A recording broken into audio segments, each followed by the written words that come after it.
અમદાવાદમાં 149મી જગન્નાથ યાત્રા પૂર્વે ફરી એકવાર કોમી એકતા અને ભાઈચારાનું ઉત્તમ ઉદાહરણ જોવા મળ્યું, જ્યાં મુસ્લિમ સમાજ દ્વારા પરંપરાગત રીતે એકતા રથ ભગવાન જગન્નાથને અર્પણ કરવામાં આવ્યો હતો।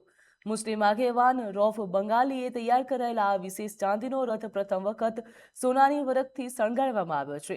અંદાજે 300 ગ્રામથી વધુ ચાંદીથી બનેલા આ રથ તૈયાર કરવા માટે 15 દિવસનો સમય લાગ્યો। તો ગુજરાતમાં કોમી રમખાણો બાદ શરૂ થયેલી આ અનોખી પરંપરા આજે પણ યથાવત છે।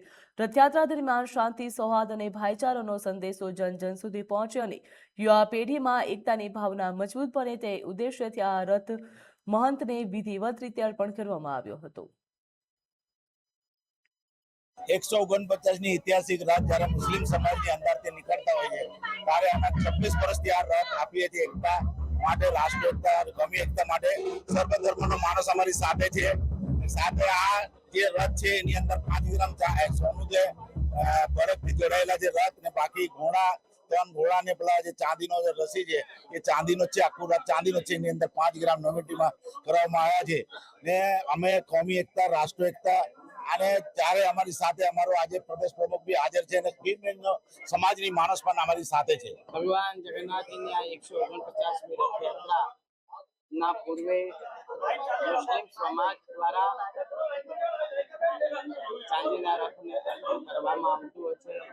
શાંતિ, ભાઈચારા અને આ લોકોત્સવ દરેક ધર્મના, દરેક સંપ્રદાયના, દરેક સમાજના વર્ગો આ ભગવાન જગન્નાથની યાત્રા સૌ આનંદથી, આસ્થા અને શ્રદ્ધાથી મનાવે એ હેતુથી વર્ષોથી પરંપરા પ્રમાણે રથ અર્પણ કરવામાં આવતો હોય છે।